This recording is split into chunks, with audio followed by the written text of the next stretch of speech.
Welcome to episode 27 of the Practice Squad, a show where we talk about football and make the replacement refs look like pros. I'm your host and fourth string quarterback, Jeremy, joined each and every week by my co-host and backup long snapper, Joseph. How's it going, man?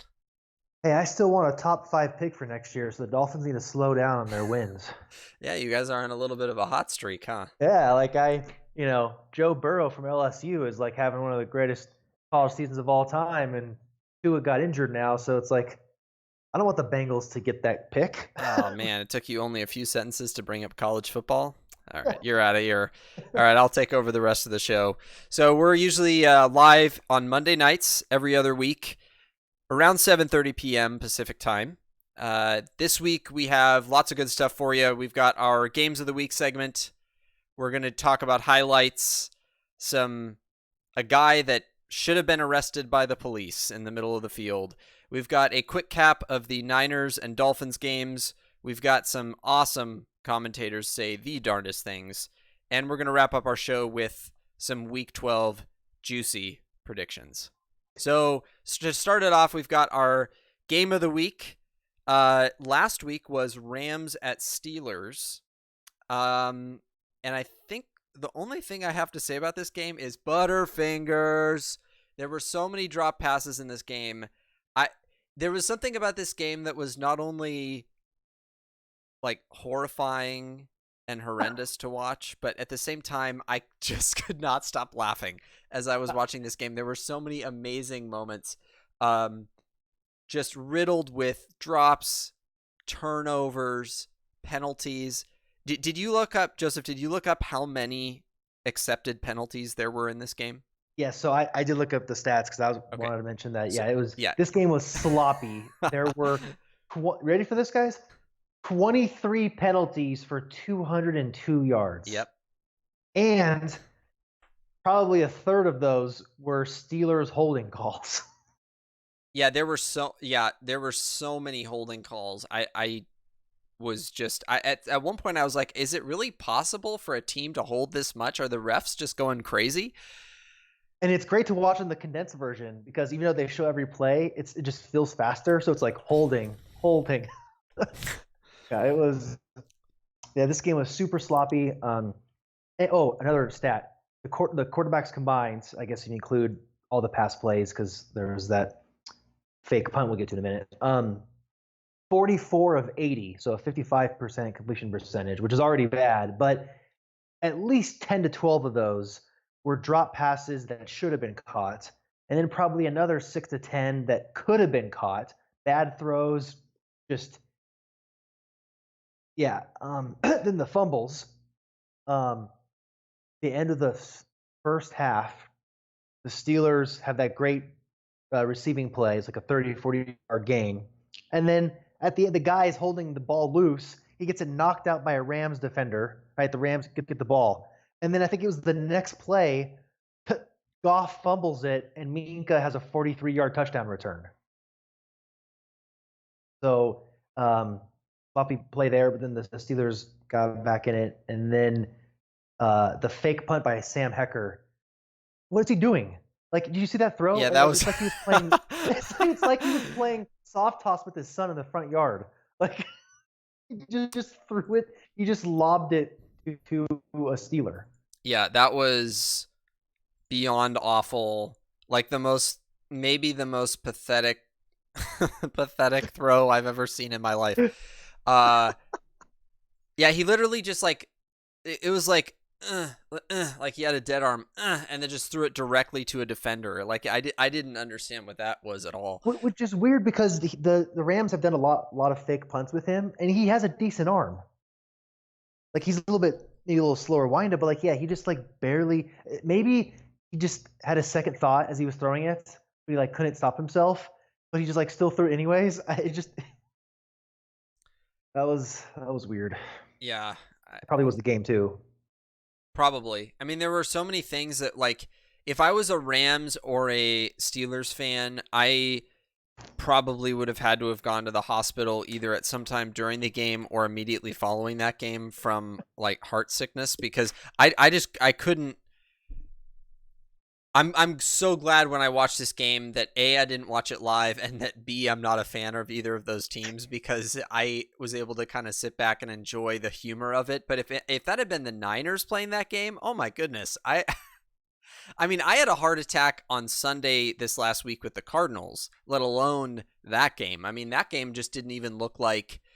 At no point did either team ever seem like they were in control of anything. It just felt like, because of the sloppiness, the penalties, the turnovers, the ridiculous play calling at certain moments, that you had absolutely no idea who was going to win that game until the final seconds. And you knew it from like halftime or before that. Like after the first quarter was over, you knew it was going to be the kind of game where it was going to go down to the wire. So one play that I thought was a little suspect in this game was, so Mike Tomlin called the Steelers were up 14-12 with 8:30 left in the fourth quarter. He decided to have them go for it on fourth and what looked to be about half a yard on their own 30. Do you remember that play? I actually don't. I just watched this. I don't. Okay, they made it on a passing play. It was sort of a screen pass to. Oh yes, yeah. The right side. Yeah, to the right side. I don't Yes. remember who the receiver was, but they made it. But man, if they hadn't made that, Yeah. that is Rams ball in field goal range, and a field goal would win the game. So I didn't understand that play at all. It was almost like that was before the Steelers got their field goal to go up to 17. Yes, they were up 14-12. Okay. Yeah, so I think they got the field goal on that. They ended up getting the field goal on that drive, or maybe the next possession. But yeah, it was almost like Tomlin forgot which side of the field they were on. So that was one of the most curious fourth down calls I've seen. And I thought, for all the Steelers fans out there, I still think you're kind of bad, but I'll say this. Your defense is young, fast, plays their hearts out. I like what I saw. The offense just seems rudderless without Roethlisberger. Rudolph is okay. He's not as good as some of the other backups in the league, but he's holding his own. He played okay, considering that there was a lot of pressure on him. He pretty much didn't have a pocket, and he had a lot of receivers dropping balls. So I don't blame this. I don't blame the sloppiness per se on him. I thought he made some good plays, but the Steelers aren't going anywhere at this point without someone better at the helm, I think. He's not good enough of a backup. He's not a Gardner Minshew. So, but again, I feel sorry for you guys. I know what it's like to look at a team that's riddled with injuries and say these guys are still playing their hearts out. They're still playing well. They're still able to win games. The Niners have been like that for years. They're even that way this year with all the injuries they've had. So I get it. It sucks. But you guys aren't going anywhere this year. Not with the Ravens at the top of the division. You guys have like an outside chance at a wild card, but even that I don't think is super likely at this point. Not after that loss to the Browns. Well, I guess the thing is, I feel like that the Rams was a split. So the Rams-Browns was probably a split. So they could still get 9 wins. 10 is too high. The Browns lost, it hurt them, but 9 is reasonable. And they're fighting right now. They're the 8 seed. You have the Texans and Raiders at 6-4, the Bills at 7-3. If the Bills don't crash, I know we've been suspecting the Bills to crash here, and they're just not looking to crash. Though the remaining of their season is pretty tough, and the Steelers play them, so that could decide it. But the Raiders have a medium schedule. Yeah, so 9 wins might be enough, but you're right. It's more of I would say it's probably a 40% chance they make the wild card this year. If that. Yeah, I think it might even be lower than that. But yeah, and even if they do, I think they're going to be out in the first round. I don't think they can win on the road. So yeah, I think that's pretty much all I had for this game. I was laughing out loud at work during lunch when I was watching this game. Just with that Johnny Hecker pass, I just could not. I rewatched it like 4 times because I thought it was so funny. So our second game of the week for this last week was Patriots at Eagles. Not a really exciting game to watch, particularly. There were a couple of interesting plays. I love when the Patriots shake things up on offense a little bit. Edelman had that touchdown pass. That was pretty awesome. I don't know why it wasn't defended, though, because it was 2-on-1 in the end zone. Nobody else was even close, but they pulled it off. There were at least one... Oh, actually, I forgot to mention a bogus play a bogus call from the last game, but I'll do this one first. So there was a play where the ball was it was in the third quarter. Brady passed to somebody. I don't remember who it was. The ball was punched out, and the whistle was blown after the ball was punched out, like a good second or so after the ball was punched out. And the coach of the Eagles threw the challenge flag, but then the ref came out and said that it wasn't reviewable because forward progress was stopped. Yeah. Okay. So many problems with that. First of all, what's reviewable and what's not reviewable is still a hot mess in this league, and that's another discussion for another day. But even so, grant for the argument that it is reviewable, just throw that out completely.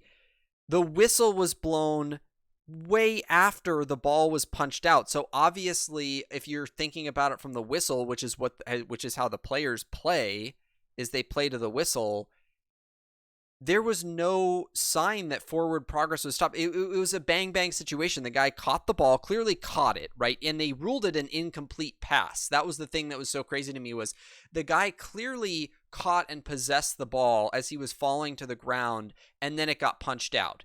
Now, the only thing I don't know, and because they didn't show enough replays of it, was whether he was down by contact when the ball came out, in which case this whole thing would be obsolete, or it wouldn't matter. But if he hadn't touched the ground, that should have been a fumble with a clear recovery by the Eagles. And yet it was another example of a whistle that was blown too late for what the ref said, but too early for letting the play out in the case of a fumble. So I just hated everything about that play. I hated the way the refs dealt with that. I thought it was just stupid. And it reminded me of how much I despise the rule book as far as what's reviewable and what's not. I agree. What was the bad call in the Steelers game, you remember? Oh, that Minkah Fitzpatrick touchdown was totally bogus. It was his hand was going forward? It was clearly a forward pass. A forward pass. His arm was cocked back, a good whatever that is, 30, 40 degrees, and then it went forward. It was all the way at 12 o'clock, and then the ball came out, and they called that a fumble. There was clear forward momentum with the arm and the ball. It was still in his hands' possession at the 12 o'clock mark, and then it came out and was picked up and run into the end zone. So I'm not going to be the guy that says, oh, well, the Steelers shouldn't have won this game, because who knows what would have happened after that if they hadn't called that a fumble. But I thought that was a totally bogus play. I rewatched it 2 or 3 times just to make sure I saw the angle of the throw, and it looked pretty clearly like a forward pass to me. I'm gonna have to rewatch it. I watched it a few times as well, and I had to feel my sense was that it was a very difficult call. It could have gone either way. Like I didn't. I'll rewatch that. Yeah, and then they have the whole, it's called on the field, so it has to be clear and obvious to overturn it. Yeah, that's frustrating too. That's frustrating. But did you one other thing on the previous game? So did you see the play where Tomlin had to challenge a forward pass even though it was thrown backwards 2 yards? It was so clearly thrown backwards, and yet he had to waste a challenge flag on it. Like, how does the sideline judge not see that? Well, yeah, and just like those calls, that's why I wish they should work on either increasing challenges or having. I mean, why not do what they kind of have now, which is within a certain, fourth quarter, 2 minutes of the half, things are reviewed. Why not just have a team in New York? I feel like Gene Steratore and these other guys. Oh, what's the other guy's name? He was for the Eagles, younger guy. I forgot his name, but I feel like they do a pretty Dean good job. Blandino? Maybe, but they do a good job. Why not have a team review from either at the game or in New York or wherever, and it's like every play, and then they look for like obvious things. Right, I don't know. because you know why? Because they would be the only people in there that have an aerial view of what's going on. Because the refs, when they make live calls, don't have an aerial view of what's going on. But yeah, you're right. I feel like that is bad that Tomlin loses a challenge because of an obvious. Well, he didn't lose. He didn't lose a challenge because they did overturn it. They did overturn it but the problem is just that stuff that he even had to risk losing a challenge because of it. That's the problem. So yeah, I actually kind of like that idea. I like the idea of either having a team in New York or at a minimum having a ref designated at the stadium for that game that is not even on the field, but he's up in a booth watching a computer and is watching the live feed to see the aerial view of the game to correct certain mistakes. Yes. All right. Do you have anything else on the Patriots at Eagles game? Yeah. Just that the Eagles defense. So do not let the 10 points make you think that the Patriots had a great defense. It was okay. The Eagles just had poor play calling and execution. They lost this game completely. They really should have won. The Eagles defense looked really good.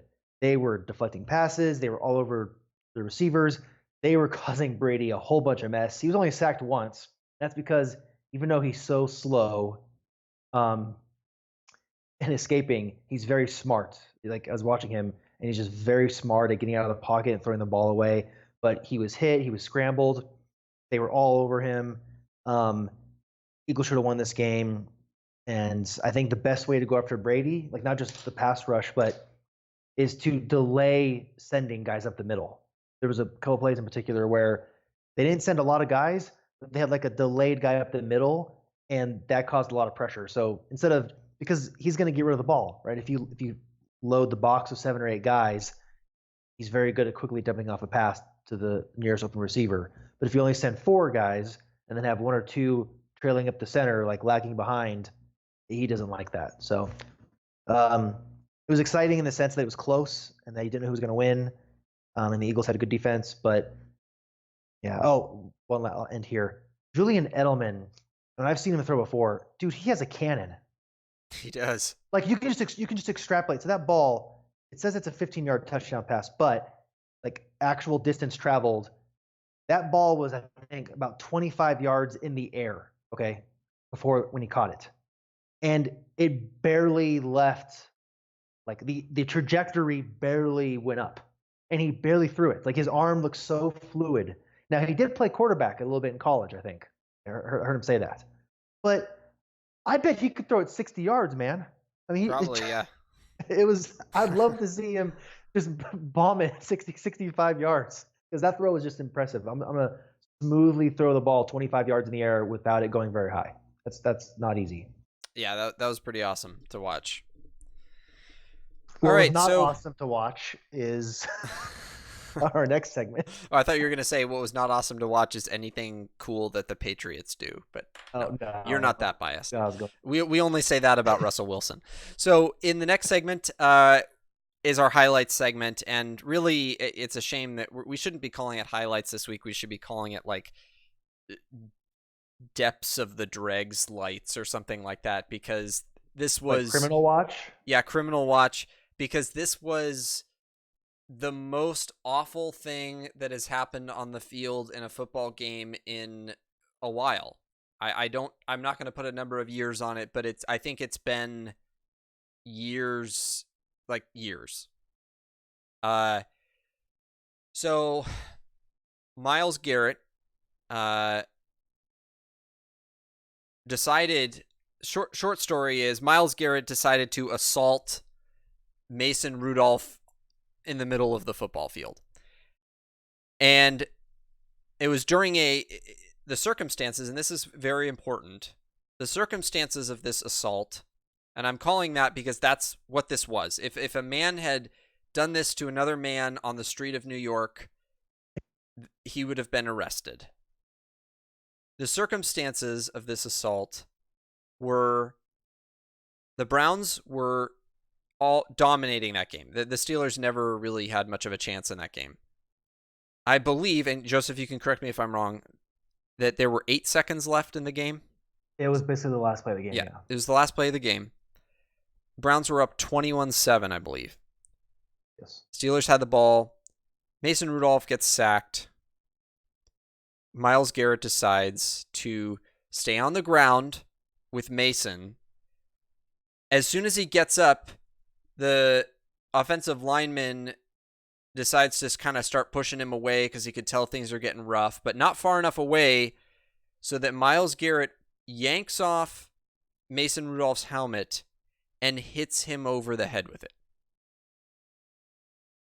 The Steelers then proceed to throw Myles Garrett on the ground, and one O-lineman sitting on him while Pouncey is just kicking his head, which was unacceptable. But that's what they did to protect their quarterback.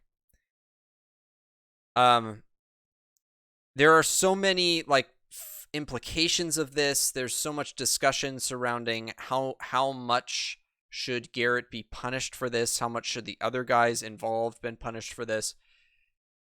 There's a lot we could talk about, but in trying to keep this discussion more focused, I think my concern with what I'm seeing, I have one concern, and then I have one note of hope in this situation. The concern is that it's even taking the NFL as long as it has to come to a decision about what to do in this case. I think the response is very clear, and I think that they should have come out.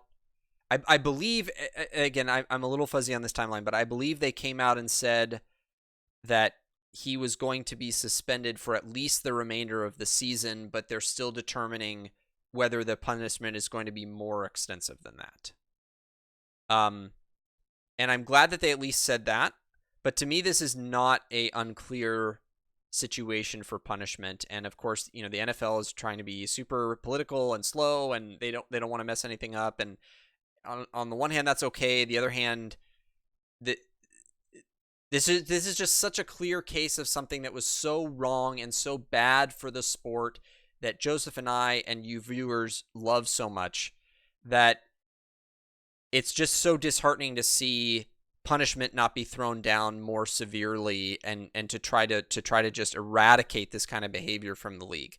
The hopeful thing is that I saw all over social media almost immediately after happening, player after player after player condemning the behavior. And that was encouraging because you want the guys that are on the field, the ones that are at risk of making or tempted to make these kinds of plays,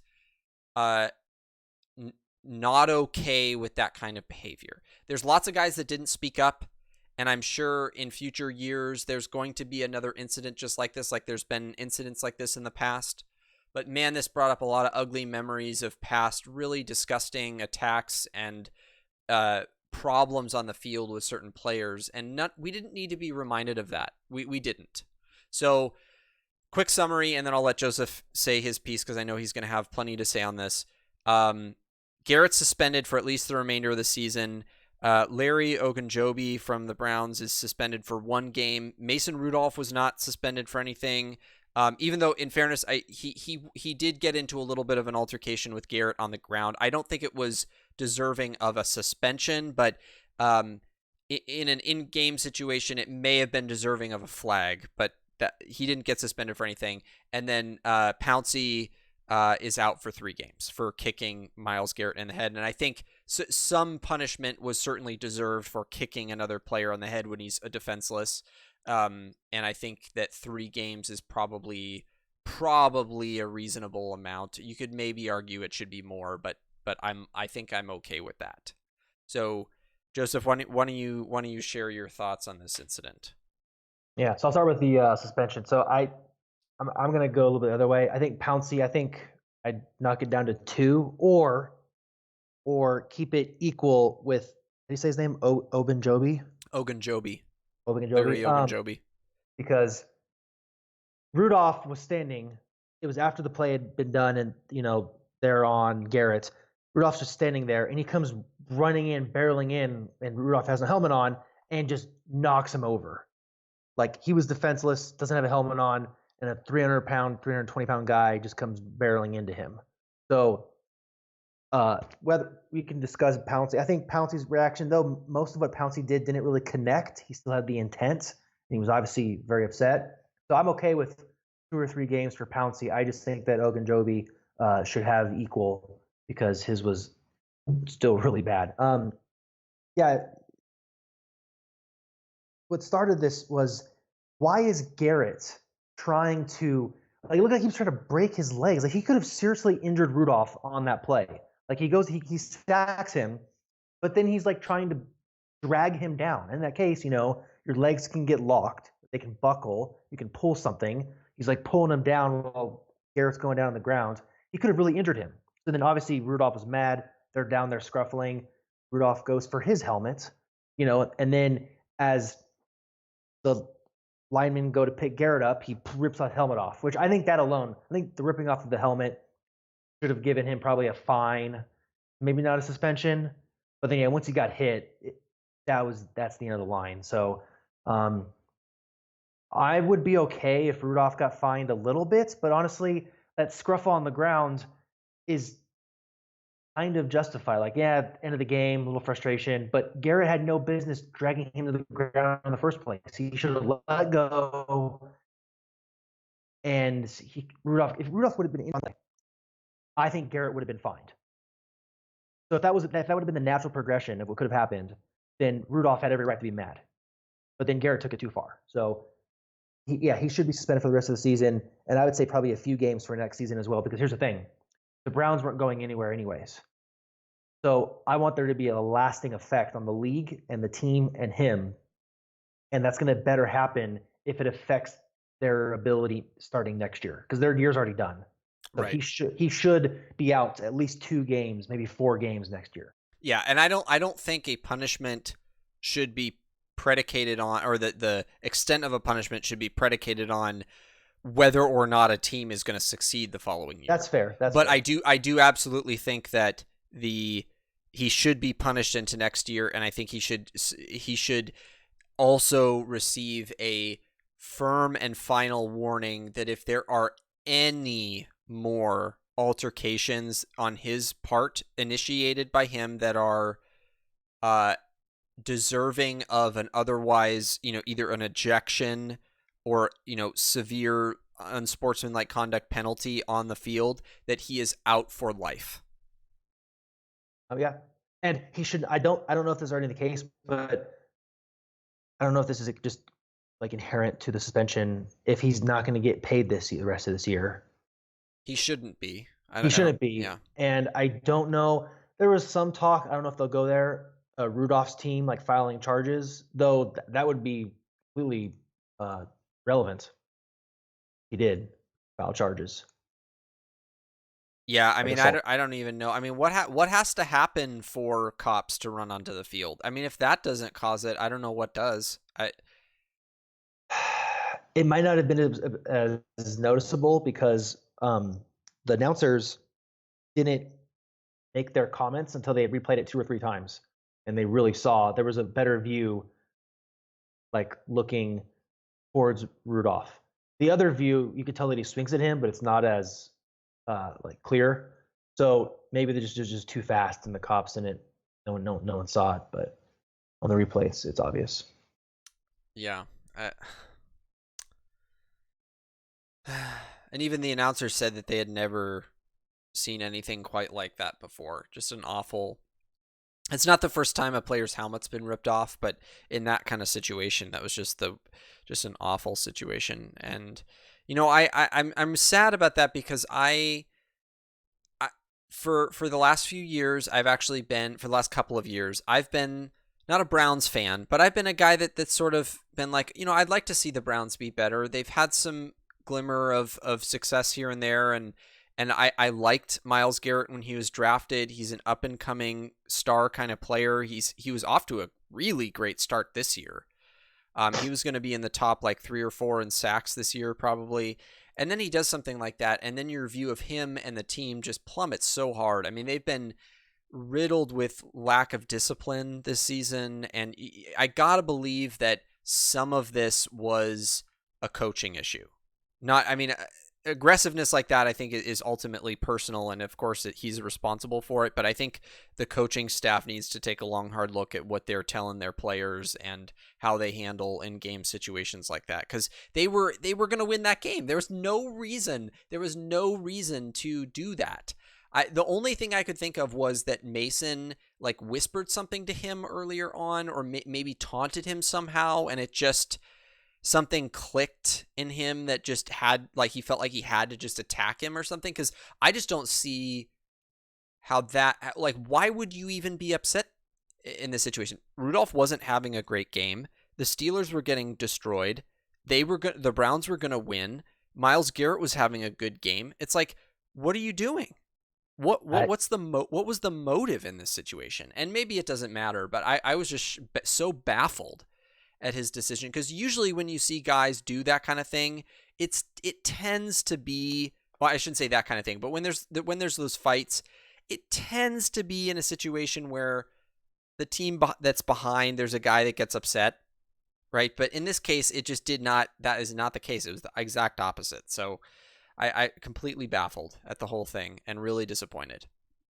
So unless you have anything else to say, we're going to move on to our quick cap segment of the night. Nope.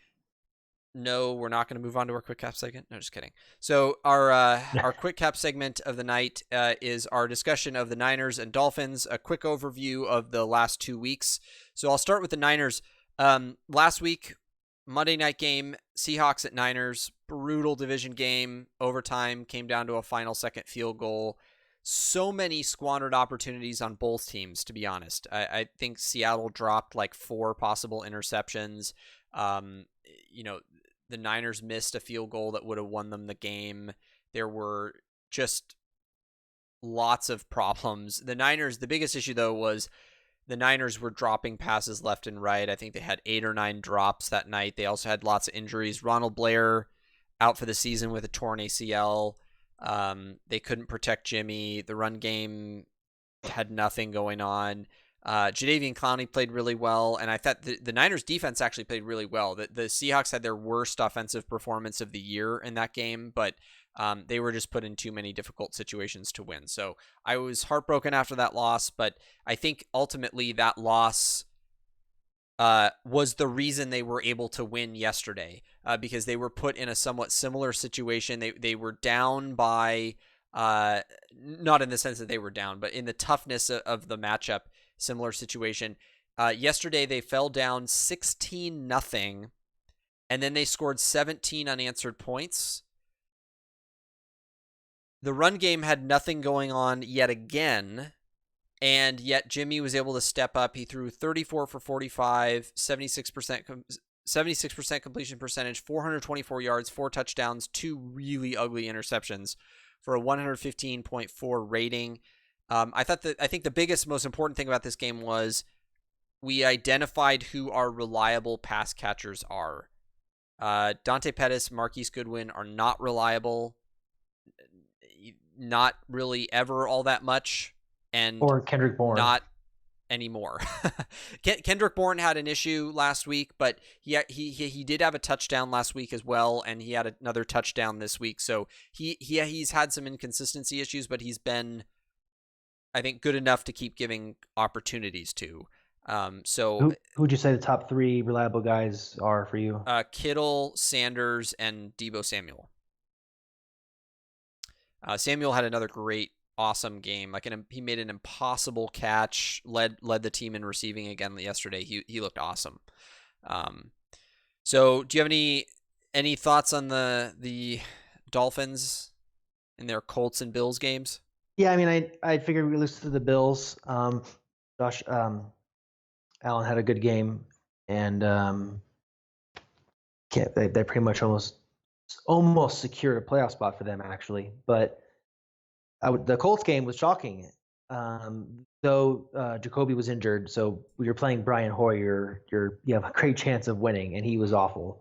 But Fitzpatrick was also terrible. 21 of 33, 169 yards, 0 touchdowns, and a pick. But that was enough to win, 16-12. So, like I said, Dolphins, y'all need to slow down a little bit. We don't have to get a quarterback next year, and next year is going to be an okay class. The year after, it's going to be top heavy, but the year afterwards should be a really loaded quarterback class. But we still need a top 5 or so pick talent wise. So slow down. Still play the Bengals later on. Redskins are still bad, so I'm okay. Wouldn't you be furious if they picked a quarterback next year? Because Josh Rosen, right? He hasn't gotten any chance to really play for you guys. Oh, but when he has, he's been bad. No, I wouldn't be furious. No, if we can get Joe Burrow, if we can get Burrow or Jalen Hurts, maybe, then I'd be okay for it. Do you guys even have an O-line though? I mean, has he been bad just because he's a rookie in a tough situation? So part of that, yes, but I also think his decision making, his discernment, he doesn't have. I'm okay with giving him a little more of a shot, but he's clearly not playing. Fitzpatrick is playing clearly because they don't trust Rosen. So I don't know if you do experiment with him next year, you better still get a really good tackle or defensive end. I know that Chase Young from Ohio State looking like a top pick. So regardless, I agree with you, but regardless, we need to have a top 4 or 5 pick to get the top talent player. Unless, absolutely, yeah, for sure. Yeah, unless we just do a great trade where we trade down and do that. My fear is that we're going to end up somewhere. We could end up somewhere between 4 and 7, and then we get a little antsy, and we're like, oh, we really want someone, and then we trade up to 2 or 3, and then give up a pick. Like, I don't want to do that. I'd rather pull a Patriots move and trade down, or just stay in the top 7 and get the best talent there. I do not want to trade up to get someone next year. I'll be fierce about that. Yeah, no, that's fair. I would feel the same way if I was in your shoes. All right, so our next segment is commentators say the darndest things, and we're going to be trying a little bit of a different thing tonight, a new thing. And that is that I'm going to play a couple of audio clips that Joseph found, because sometimes he nor I get quite the right intonation in our voices when we're trying to imitate the way that they communicate certain things, and that's part of where the humor comes from sometimes. So I'm going to go ahead and play the first clip, which is from the Ravens-Texans game from yesterday. So we'll go ahead and bump up the volume. And again, this is a test. I'm hoping the volume's going to come through okay. We'll see in post, but here we go.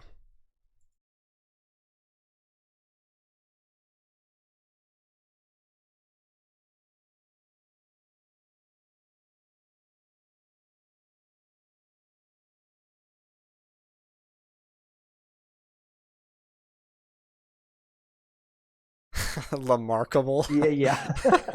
Nice. I think that's the same guy that's done the video games last couple. No, it's not, because the next clip is that guy. And okay, all right. Different. Yeah, Lamarkable. When I first heard it, I was like, wait, did he just say Lamarkable? Let me listen to that again. Lamarkable. That's awesome. I wonder if those guys plan that beforehand. Like they say, oh, what's a cool thing I can say, and then how to work it into a quote. Especially if they've been seeing Jackson do these plays over and over again, try to get it ready. Yeah, or they're just that good. But all right, our next quote is also regarding Lamarkable in the Ravens at Bengals game.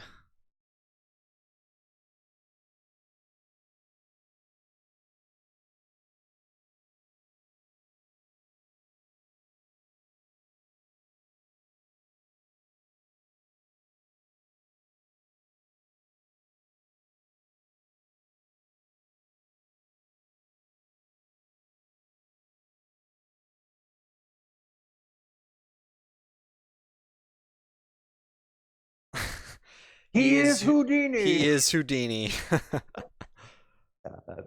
That guy's got a great. That was great. He broke his ankles. Oh.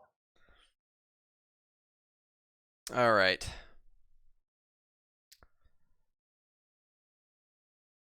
All right. So I got a couple of quotes as well. Nice. So, at the beginning of the Monday night game against the Seahawks and Niners, our fan favorite Booger McFarland is on the Monday night crew, and he said, "A lot of people are wondering, are the Niners for real?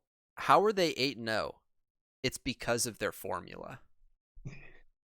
And then on Monday Night Football as well, we got to get our weekly Russell Wilson quote.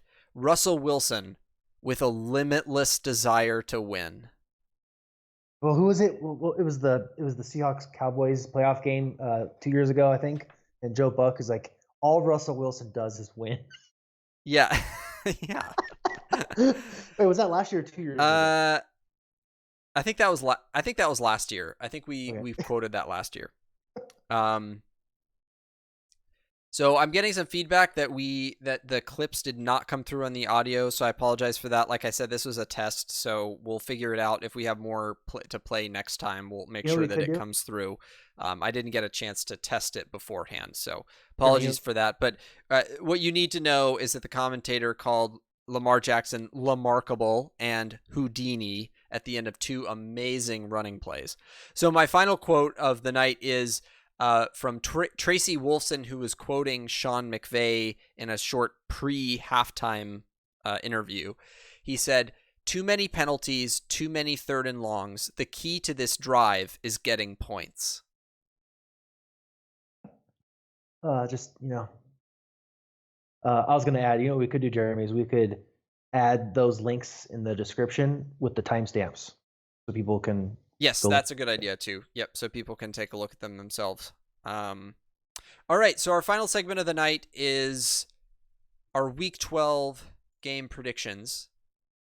And these last 2 weeks, Joseph and I have both been 15-11, pending tonight's result of the Chiefs at Chargers game, which we both picked Chiefs. The Chiefs are currently driving. They're at the Chargers 44 with 3:03 left in the fourth, and they're up by 7 points, 24-17. So Chargers could still pull off something magical here, so we'll keep an eye on that game.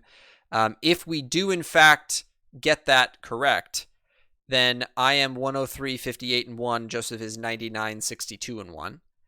So that puts me at 64% and Joseph at 61.4%. So our picks for Week 12, I'll start off, and then Joseph will read the next one, and we'll alternate. So the first game is Colts at Texans. I picked Texans. Same. We have the Bucks at Falcons. I'm going Falcons. Same. Broncos at Bills. I'm going Bills. Same. Giants at Bears. I'm going Giants. All right. I'm going Bills. Bills. The Bears are so bad that the Bills are going to win that game. I'm going Bears. And then Steelers at Bengals. I'm going Steelers. Same. Dolphins at Browns. I'm going Browns. Same. I'm proud of you, man. I thought you might pick Dolphins on this one, but I'm proud of you. Panthers at Saints. I'm going Saints. Whoa. Panthers at Saints. Oh, I'm going to pick them. And they stopped. We're on different levels here. We're out of sync. Are you going to pick them? Joseph's dropping some frames right now. Panthers and Saints. What? You're picking Saints, right? I mean, I'm assuming. Yeah. Okay. All right. Lions at Redskins. I'm going Redskins because Stafford's out and it's a home game, so it shouldn't mean much. But I think the Redskins will pull off their second win. Okay, I'm going Lions.